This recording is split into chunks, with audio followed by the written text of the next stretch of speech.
معاش هبون وقت خص حكومت صدام قانون نكهب قانون صندوق تقاعد الموظفين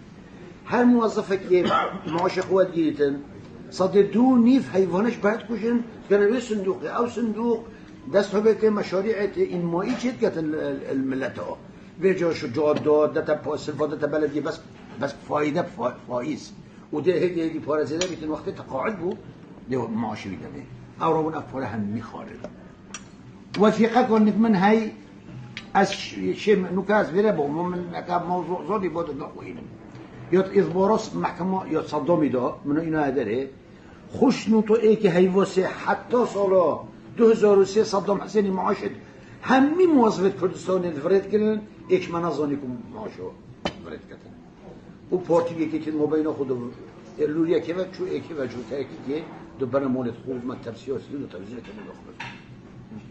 اول شوریت مازن خیانت مازن در ملت مکنون اول تشتک نکیدی حتی